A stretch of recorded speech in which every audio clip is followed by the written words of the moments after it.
अगर मैं खुद एक बिगिनर होता तो मैं सबसे पहले सिलेबस सिलेबस को देखने के बाद में मैं अपना लेवल थोड़ा सा देखता। मैं जनरली यूट्यूब के सोर्सेज पे तो कम रिलाई करता। और आज की डेट में स्टूडेंट अपना कैरियर कम देखता है, वो मजा ज़्यादा ढूंढ रहा होता है। अभी रिसेंटली स्टेनोग्राफर का एक बच्चा आया था, उसकी रैंक 24 है। कह रहा मैंने उसको कुछ फॉलो नहीं करा, इंग्लिश का कोई भी एग्जाम देता हूँ पूरे नंबर आते हैं। मैथ्स में बच्चों के साथ क्या दिक्कत होती है मैं बताता हूँ, क्यों नहीं सीख पाते। आप इस तरीके से एक बार सिलेबस कंप्लीट कर लेना मैथ्स का, दुनिया की कोई पावर ऐसी नहीं है जो आपको मैथ्स में स्ट्रांग होने से रोक पाए। देखो, एक भाई पूछ रहे हैं कि सर 2027 के लिए तैयारी कर रहा हूँ और एक बिगिनर हूँ, तो कैसे मुझे तैयारी करनी चाहिए, आप मेरी जगह होते तो आप क्या करते। इंटरेस्टिंग सवाल है कि अगर मैं आपकी जगह होता तो मैं कैसे तैयारी करता। चलो एक बार बता ही देता हूँ आपको डिटेल में, पूरी बातें सुनना, अच्छा आपको कुछ सीखने को मिलेगा। सबसे पहले मेरे भाई, अगर मैं खुद एक बिगिनर होता तो मैं सबसे पहले ये देखता कि 2027 के जो एग्ज़ाम्स हैं कौन से एग्ज़ाम्स हैं। पहले मैं ये देखता कि मेरी ग्रेजुएशन हो रखी है नहीं हो रखी है, 12th है या 10th है। मान लेते हैं कि आप अभी ग्रेजुएशन में 27 तक ग्रेजुएशन कंप्लीट हो जाएगी, तो मैं मान के चलता हूँ कि आप सीजीएल की बात कर रहे हैं, ठीक है। तो सबसे पहले मैं देखता कि सीजीएल में सिलेबस क्या है, सिलेबस के लिए क्या है। अभी 27 का नोटिफिकेशन तो आया नहीं है, लेकिन आपको पता ही है कि 26 का नोटिफिकेशन आ रखा है। 26 का नोटिफिकेशन में खुलता, उस नोटिफिकेशन को पढ़ने का प्रयास करता। अगर मैं खुद से नहीं पढ़ पाता तो किसी की वीडियो देखता नोटिफिकेशन की, उसमें देख लेता क्या क्या सिलेबस है, ठीक है। मैंने भी वीडियो बना रखी है, आप उससे देख सकते हैं। तो सबसे पहले सिलेबस देखते कि क्या क्या सिलेबस है, किस तरीके से है। उसके बाद में सिलेबस को देखने के बाद में मैं अपना लेवल थोड़ा सा देखता, अपने आप को समझता कि भाई मेरा लेवल कैसा है, क्या मुझे कोचिंग करने की ज़रूरत है या मैं किताब से पढ़ लूँगा। बहुत सारे लोग जो शुरुआत से अच्छे स्कूल्स में पढ़े होते हैं वो किताब से अच्छे से तैयारी कर लेते हैं, लेकिन बहुत सारे लोग जो गांव से हैं, हिंदी मीडियम से हैं, शुरुआत से कोई अपने शहर के टॉप स्कूल में नहीं पढ़े हैं या अपने देश के प्रदेश के टॉप स्कूल में नहीं पढ़े हैं, ऐसे बच्चे जनरली स्ट्रगल करते हैं कि किताब से खुद से चीज़ें कर पाएँ। समटाइम्स एक चीज़ और भी होती है कि जिस एज में आप हैं, हम हैं, इस एज में हमें सबसे ज़्यादा ज़रूरत होती है गाइडेंस की। तो जब हम खुद से किताब से पढ़ने बैठते हैं तो वो जो गाइडेंस का सेगमेंट है ना, वो मिसिंग है।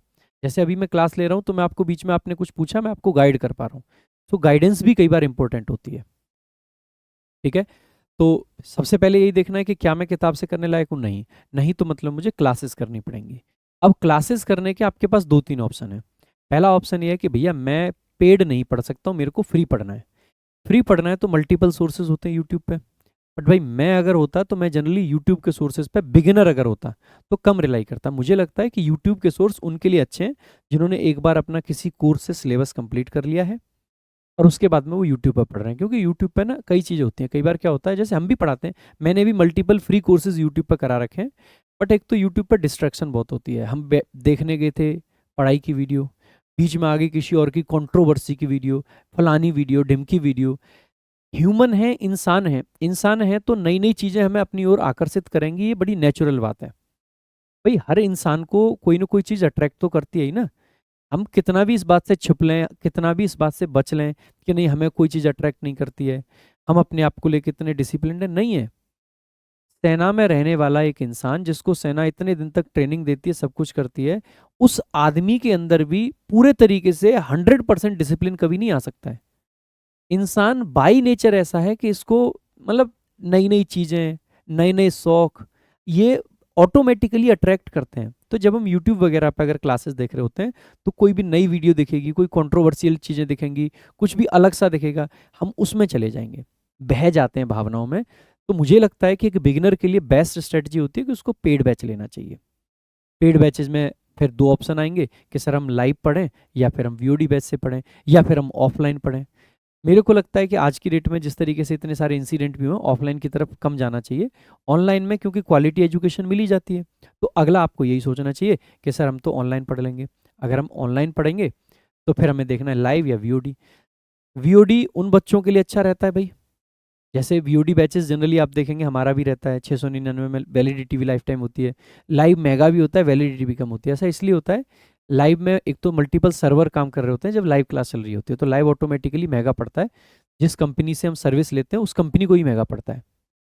वीओडी क्या है, एक बार वीडियो डाल दी है वो बस स्टोरेज में पड़ी है, आपके फ़ोन में जैसे पड़ी हुई है। अब आप खुद से सोचो, आप जब कहीं पर लाइव वीडियो देखते हैं तो आपके फ़ोन का डाटा लगता है, लेकिन वही वीडियो अगर आपके फ़ोन में रिकॉर्डेड हो तो आपके फ़ोन का डाटा नहीं लगेगा। यानी कि लाइव में खर्चा ज़्यादा होता है, इसीलिए जनरली लोगों के लाइव बैच महंगे भी होते हैं। बट कोई बात नहीं है, अगर आपको अपने तरीके से पढ़ना, भैया मैं अपने हिसाब से चलूंगा, मुझे किसी टीचर के हिसाब से नहीं पढ़ना, कुछ नहीं, सारा सिलेबस खुद से देखूंगा, जिस दिन मन में होगा क्लास लेने का तब क्लास लूंगा, पूरी सिलेबस एक साथ निपटा दूंगा, तो वीओडी ठीक रहता है। लाइव बैच जनरली जैसे आप जैसे बच्चे हैं, बिगिनर हैं, कि भाई हम तो सर के हिसाब से चलेंगे, सर जिस दिन वोकैब पढ़ाएंगे उस दिन वोकैब पढ़ेंगे, सर जिस दिन ग्रामर पढ़ाएंगे उस दिन ग्रामर पढ़ेंगे, सर के साथ लाइव पढ़ेंगे, उनसे कमेंट्स में कुछ कुछ पूछते रहेंगे, तो लाइव बैचेस ठीक रहते हैं। अब बात आती है कि सर हमारे 4 सब्जेक्ट होते हैं मेजर, आपको पता ही है एसएससी में कौन से 4 मेजर सब्जेक्ट हैं, एक आपका रीजनिंग है, एक आपका मैथ्स है, एक आपका इंग्लिश है और एक आपका जीके जीएस है। अगर मैं बात करता हूँ कि इंग्लिश सब्जेक्ट को लेके आपकी क्या स्ट्रेटजी होनी चाहिए, सबसे पहले आप जैसे बैच ले लेते हैं, तो सबसे पहले बैच लेने के लिए भी ना, जैसे आपका मान लो कोई भाई है, अगर आप उसको गाइड करना चाहते हैं, तो आपने तो ऑब्वियसली बात है मेरा बैच ले रखा है, लेकिन अगर आप अपने भाई वगैरह को गाइड करना चाहते हैं तो आप ऐसे बताना उसको कि किसी भी टीचर की वीडियोस देखो, मल्टीपल वीडियोस देख लो, 2 4 5, है ना। उसके बाद देखो कि आप उससे समझ पा रहे हो या नहीं समझ पा रहे हो।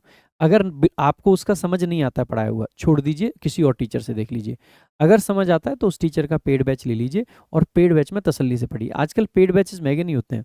ये जो फ्री का ट्रैप है ना मेरे भाई, देखो मैं सच्चाई कहूंगा, हो सकता है कड़वी लगे कुछ लोगों को, लेकिन ये जो फ्री का ट्रैप है ना, ये सबसे घटिया और सबसे बेकार ट्रैप होता है। हम भी करते हैं, यूट्यूब पे हम भी फ्री पढ़ाते हैं बहुत सारी चीज़ें, लेकिन एक स्टूडेंट के लिए देखो, हमारी इंटेंशन हमेशा प्योर होती है कि हम अच्छा कंटेंट दें, लेकिन एक स्टूडेंट जो कि इस एज ग्रुप में है, जहाँ पे 18 से लेके 24 साल 30 साल का ग्रुप है, ये वो एज ग्रुप है जहाँ पे बहुत भटकाव है, हर चीज़ को लेके बच्चा भटक सकता है। अब आप यूट्यूब पे मान लो फ्री पढ़ना चाहते हैं, लेकिन क्या होगा कि आज किसी से आप पढ़ रहे हैं, देखो ह्यूमन माइंड की भी ना लिमिटेशंस होती है, कैपेसिटी होती है। जैसे आज आप पढ़ रहे हैं, शुरुआत में पढ़ते हैं 10 मिनट 15 मिनट, आपको अच्छा लगता है, आधा घंटा हो गया अच्छा लग रहा है, 1 घंटा जैसे ही होगा फिर माइंड कहने लगेगा रुक जा रुक जा, अब समझ नहीं आ रहा है, माइंड थोड़ा सा ब्लॉक सा होने लगता है। 1.5 घंटा हो गया तो और भी ज़्यादा ब्लॉक होगा, 3 घंटे होंगे तो और भी ज़्यादा ब्लॉक होगा। ऐसे ही जब हम पहली क्लास लेंगे, दूसरी क्लास लेंगे, मज़ा आएगा, तीसरी क्लास लेंगे, मज़ा आएगा, तीसरी से के बाद में जब क्लासेस आगे बढ़ती जाएंगी, मज़ा कम होता जाएगा। ये नेचुरल प्रोसेस है, मजाक कम आना नेचुरल प्रोसेस है। इसीलिए आपने देखा होगा जब भी कोई टीचर नई सीरीज शुरू करता है, पहली वीडियो पे यूं करके बूम करके व्यूज जाते हैं, दूसरी थोड़ी डाउन, तीसरी और डाउन, चौथी और डाउन, 8वीं 10वीं तक बहुत डाउन हो जाती हैं चीज़ें, क्योंकि बच्चे को उतना मज़ा नहीं आता है फिर। और आज की डेट में स्टूडेंट अपना कैरियर कम देखता है, वो मज़ा ज़्यादा ढूंढ रहा होता है, और मज़े के लिए उसके पास में ऑप्शंस बहुत हैं। अगर बच्चे ने पेड बैच ले लिया तो उसको पता है मुझे यहीं से पढ़ना है, तसल्ली से पढ़ता रहेगा, कम मज़ा आ रहा होगा फिर भी दिमाग पे जोर डालेगा, पढ़ लेगा। फ्री बैचेज में क्या होगा, इतने सारे कोचिंग्स हैं, हर कोई जब भी कुछ अलग करना चाहता है, बढ़िया करना चाहता है, तो एक बड़ा हाइप बनाता है, हम भी क्रिएट करते हैं, मैं उसको बल गलत भी नहीं मान रहा हूँ। हाइप क्रिएट करेंगे कि ये हम कुछ बड़ा कर रहे हैं, कुछ बड़ा कर रहे हैं, कुछ बड़ा कर रहे हैं। आप मान लीजिए किसी एक्स पर्सन से पढ़ रहे थे, आपने मेरी हाइप देखी, बहुत पूरा इवेंट में 4 प्रमोशन के वीडियो आ गए, ये कर रहे हैं, ये कर रहे हैं, ये कर रहे हैं, आपको लगेगा यार इनका देखते हैं क्या कर रहे हैं। आप पहली क्लास देखोगे, मज़ा आ गया, क्योंकि मज़ा आपको पहली क्लास में जहाँ अभी आप देख रहे थे ना वहाँ भी आ रहा था, और यहाँ आए यहाँ भी आ गया, लेकिन अब आपका वहाँ का छूट गया। फिर 4 क्लासेस में यहाँ मज़ा रहेगा, तब तक 5वां कोई आ जाएगा लेके समथिंग बिग, समथिंग, ये हिस्ट्री में पहली बार, ज्योग्राफी में पहली बार, फिजिक्स में पहली बार, है ना। फिर आप उधर चले जाओगे, कभी भी पढ़ नहीं पाओगे। इससे बेहतर 600 700 रुपये फीस चली जाती, लेकिन कम से कम स्ट्रिक्ट होके पढ़ तो पाते। वो मेरे हिसाब से बेहतर एक तरीका होता है, इधर उधर भटकाव बहुत गंदी चीज़ है ना, तो ये आपको समझना चाहिए। तो इस तरीके से तो पेड बैच लेना चाहिए। पेड बैच लेने के बाद में आपको कसम खा लेनी चाहिए कि इस बैच के अंदर जितनी भी क्लासेस होंगी उनमें से मैं एक भी क्लास नहीं छोड़ूंगा। अभी रिसेंटली स्टेनोग्राफर का एक बच्चा आया था जिसका 2026 में सिलेक्शन हुआ, मतलब 25 में सिलेक्शन हुआ, और उसकी रैंक 24 है। भाई उसने वीओडी बैच लिया था मेरा, उसने कहा कि सर मुझे लगा शुरुआत में जब लिया कि बहुत वीडियोज़ हैं, इतनी वीडियोज़ कैसे देखूंगा, लेकिन मैंने कसम खा ली थी कि कुछ भी हो जाए सारी वीडियो देखूंगा, मतलब देखूंगा। कह रहा मैंने उसके अलावा कुछ फॉलो नहीं करा, इंग्लिश का कोई भी एग्जाम देता हूँ पूरे नंबर आते हैं, क्योंकि उसने कहा कि मैं सर इधर उधर भटका ही नहीं, मैंने सोच लिया था कि यार जैसे भी है ना मैंने चूज करा, मैं इनसे पढ़ूंगा। कह रहा कई बार ऐसा भी हुआ कि चीज़ें कम समझ आ रही हैं।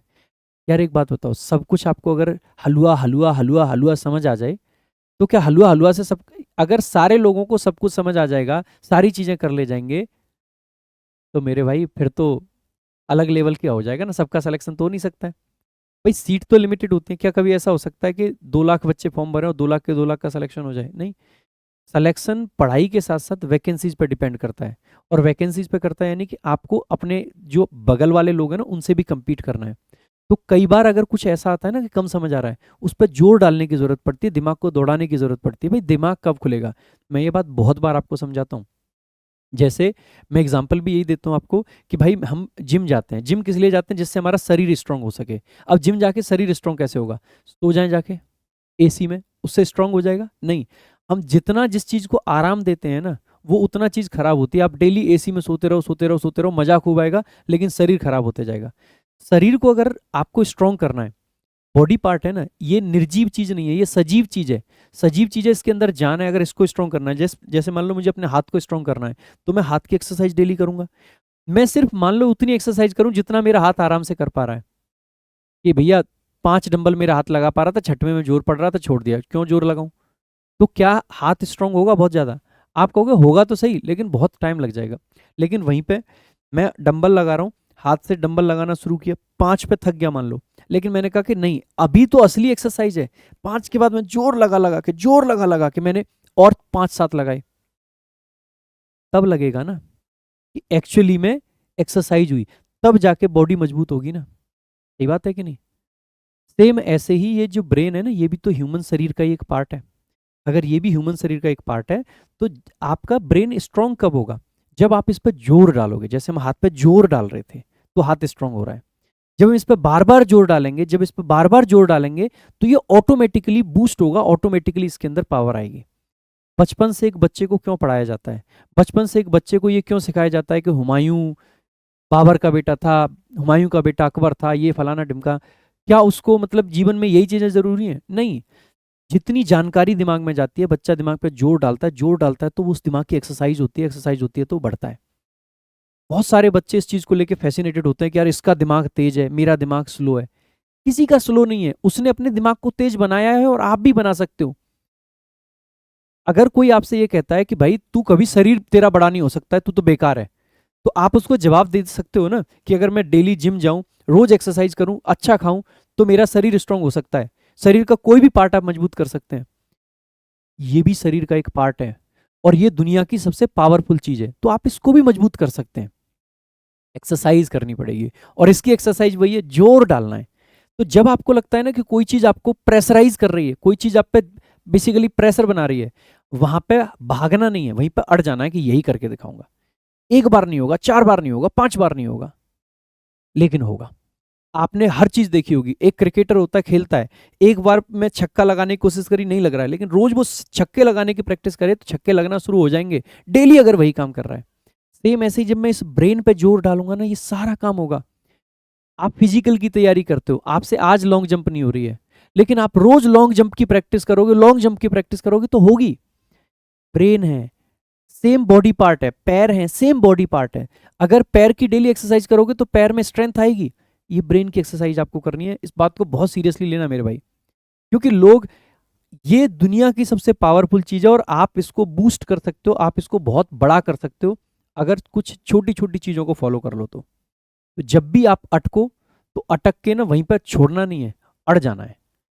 सेम इंग्लिश में करना है, सेम मैथमेटिक्स में। तो सबसे पहली स्ट्रेटजी यही है कि जो भी बैच लो, हर क्लास को देखो, अटक रहे हो तो और देखो, समझो, समझने का प्रयास करो, दिमाग पे जोर डालो, चैप्टर कंप्लीट करो, चैप्टर कंप्लीट करते प्रैक्टिस करो, जितने ज्यादा क्वेश्चंस लगा सकते हो क्वेश्चंस लगाओ। रिवीजन सबसे बड़ी की होता है। देखो ह्यूमन ब्रेन फिर भी बार बार क्या है भाई, आप मान लीजिए हाई जंप करना चाहते हैं, आप गए, आपने हाई जंप करने की प्रैक्टिस करी, और आपने 2 बार में नहीं हुआ, 5 बार में नहीं हुआ, आपने छठी बार में कर दिया, हाई जंप हो गया, आपको लगा सब हो गया। अब फिजिकल आपका 3 महीने बाद है, तो हाई जंप करना छोड़ दो, ये सोच के कि मैंने कर तो लिया एक बार, अब तो हो ही जाएगा, तो हो जाएगा। 4 महीने बाद फिजिकल हो तो हो जाएगा? नहीं होगा। हमें रेगुलर प्रैक्टिस करनी पड़ेगी, उसका रिवीजन करना पड़ेगा कि नहीं? सेम ये पेपर भी वैसे ही है। आज अगर मैंने कुछ पढ़ लिया है, समझ लिया है, इसका मतलब ये नहीं है कि जिंदगी भर के लिए फिक्स हो गया। उसको बार बार रिवाइज करना पड़ेगा, उसको बार बार पढ़ना पड़ेगा, समझना पड़ेगा। सो सेम इंग्लिश में, सेम मैथ्स में, सेम रीजनिंग में, मैथ्स में बच्चों के साथ क्या दिक्कत होती है मैं बताता हूँ क्यों नहीं सीख पाते। आप जब मैं मैथ्स कराता हूँ तो आप बड़े फैसिनेटेड होके देखते होगे कि सर आप ऐसे कैसे सोच ले रहे हो, ऐसे कैसे। मैंने अपने दिमाग को वैसे ट्रेन करा है कि मैं ऐसे सोच पाऊँ। मेरा एक जो फंडा हमेशा रहता है मैथ्स में, मैथ्स की स्ट्रेटजी में समझ लेना इस चीज़ को। सबसे पहले जब टीचर पढ़ा रहा होता है तो मैं पूरे को पढ़ता हूँ, समझता हूँ टीचर ने क्या बताया, क्या उसका कॉन्सेप्ट था, क्या था। जो जो कॉन्सेप्ट आज की क्लास में कराए गए मैं उस पर सीधे जाके क्वेश्चन करता, अगर मैं बिगिनर होता। जितने क्वेश्चंस उस पर होते सब करने का ट्राई करता। मान लो क्वेश्चन अटक जाता तो मैं उस क्वेश्चन का आंसर नहीं देखता, क्योंकि आंसर देख लिया तो क्या मैंने दिमाग पे जोर ही नहीं डाला। क्वेश्चन देखा नहीं हुआ, आंसर देख लिया, अरे इसमें तो ये गलती हो रही थी, दिमाग पे जोर ही नहीं डाला। मैं उस क्वेश्चन को करने का प्रयास करता, नहीं हुआ छोड़ के अगला क्वेश्चन कर लेता। फिर दोबारा उसको करने का प्रयास करता, दिमाग पे और जोर डालता। दोबारा में भी नहीं होता, फिर भी आंसर नहीं देखता। फिर तीसरी बार उस पर करने का प्रयास करता, फिर भी नहीं होता तो चौथी बार। मैं हर क्वेश्चन को कम से कम 5 बार अटेम्प्ट करता। जब 5 बार में मेरे से होता तो नहीं होता तो फिर मुझे लगता कि यार मेरे से आ ही नहीं रहा है, मैं सीख ही नहीं पाया हूँ। तो फिर मैं अपने क्लास नोट्स को भी रिवाइज करता, मैं चीज़ों को और देखता और फिर उस क्वेश्चन पर करने का प्रयास करता। और अगर फिर भी नहीं होता ना तो जाके मैं आंसर देखता या फिर किसी व्यक्ति से पूछता कि इसे मुझे समझा दो, ये मेरे से हो नहीं पा रहा है। ये एग्जैक्टली तरीका होता है कि आप किस तरीके से अपने माइंड को बूस्ट कर लोगे। बिलीव मी, आप इस तरीके से एक बार सिलेबस कंप्लीट कर लेना मैथ्स का, सिर्फ एक बार। दुनिया की कोई पावर ऐसी नहीं है जो आपको मैथ्स में स्ट्रांग होने से रोक पाए। सिर्फ एक बार सिलेबस कंप्लीट करना है। और वो नहीं करना है कि लड्डू लड्डू क्वेश्चन कर लिए, बढ़िया लग रहा है, मजा आ रहा है जी गुरुजी, मजा आ रहा है, हमारे गुरुजी जिंदाबाद, हमारे ये जिंदाबाद, सब छोड़ के सिर्फ इस चीज पे फोकस करना कि आप सीख पाओ, आप आगे बढ़ पाओ इस चीज पे। क्वेश्चन नहीं हो अड़ जाना, भिड़ जाना, पेपर में नहीं भिड़ना है, प्रैक्टिस के टाइम पे भिड़ना है। प्रैक्टिस के टाइम पे इतना भिड़ो खतरनाक तरीके से। मॉक टेस्ट में नहीं भिड़ना है, मॉक टेस्ट में हमारा टारगेट है कि कम समय में कैसे क्वेश्चंस कर पाए। प्रैक्टिस के टाइम पे भिड़ना है। सेम रीजनिंग में करना है। कुछ रीजनिंग तो पढ़ने की जरूरत भी नहीं पड़ेगी। अगर जैसे मैंने आपको मैथ्स बताया ना, अगर इस तरीके से मैथ्स पढ़ लिया, जो टीचर ने पढ़ाया रिवाइज करा, उस पर बेस्ड सारे क्वेश्चंस करे। अगली क्लास हुई, रिवाइज किया, उस पर बेस्ड सारे क्वेश्चंस करे, किसी क्वेश्चन का आंसर नहीं देखा, किसी टीचर पे डिपेंडेंट नहीं रहे। जब टीचर करा भी रहा है तो वीडियो पॉज करके पहले खुद से अटेम्प्ट करने का प्रयास कर लिया। के बाद आप देखना आपको रीजनिंग पढ़ने की नीड नहीं पड़ेगी। आप मैथ्स पढ़ के रीजनिंग सीख जाओगे, क्योंकि आप अपने दिमाग में लॉजिक्स डेवलप कर रहे हो, आप अपने दिमाग में हर चीज का रीजन बना रहे हो। काम हो जाएगा आपका। फिर भी जरूरत पड़े कुछ चैप्टर्स की, जैसे कैलेंडर है, उसकी जरूरत पड़ सकती है। या हो सकता है आपका कोई जो वो वाले क्वेश्चंस आते हैं आपके सिलोजिज्म वगैरह के, उसकी जरूरत पड़ सकती है, वो पढ़ लो कुछ कुछ चैप्टर्स। सेम जीएस में एक चीज आपको ध्यान रखनी है। जीएस में अगर आपको करना है तो सिंपल क्या करना है मेरे भाई, सबसे पहले हर चैप्टर को आपको पढ़ना है।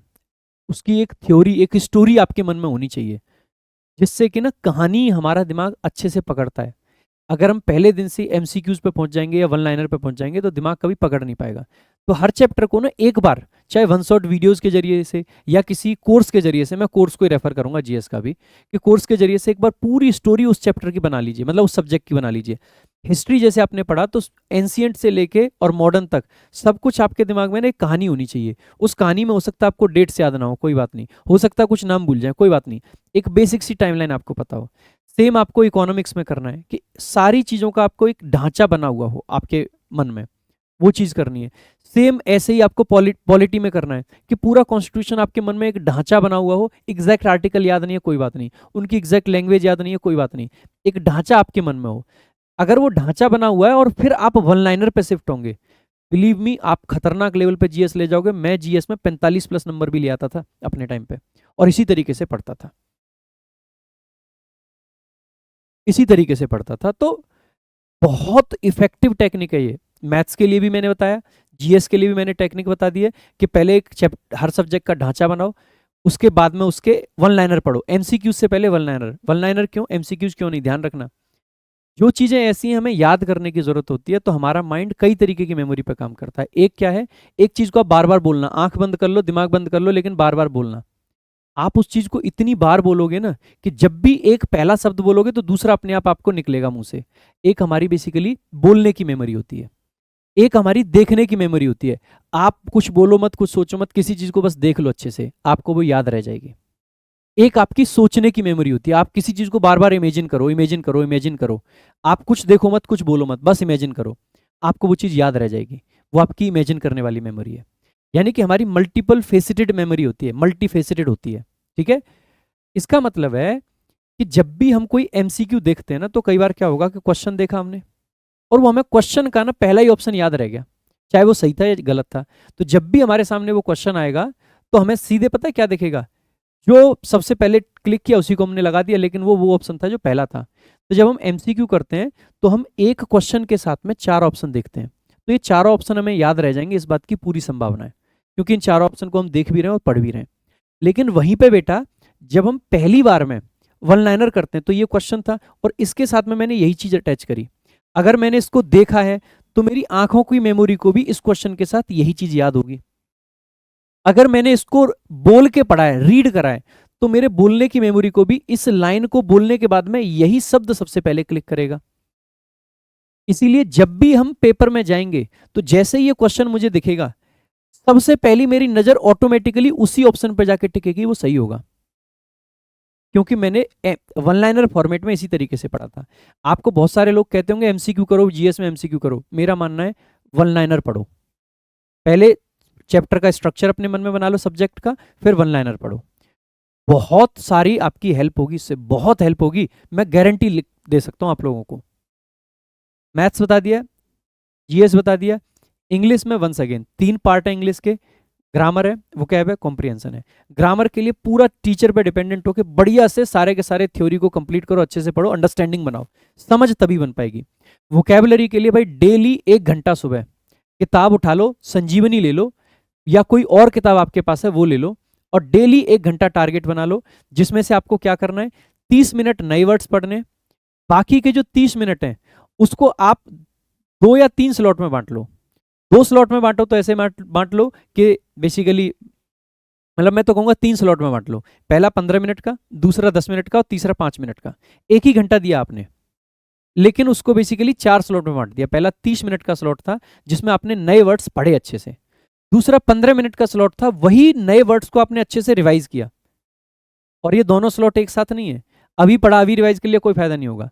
सुबह आधा घंटा लगाओ पढ़ने का, बीच में फिर दिन में 15 मिनट लगाओ अच्छे से रिवाइज करना उन्हीं वर्ड्स को, फिर दोपहर बाद में 10 मिनट लगाओ उन्हीं वर्ड्स को फिर से रिवाइज करना है, और फिर रात को सोने से पहले 5 मिनट और लगाओ, वही जो वर्ड्स पढ़े थे उनको एक बार और रिवाइज कर लो।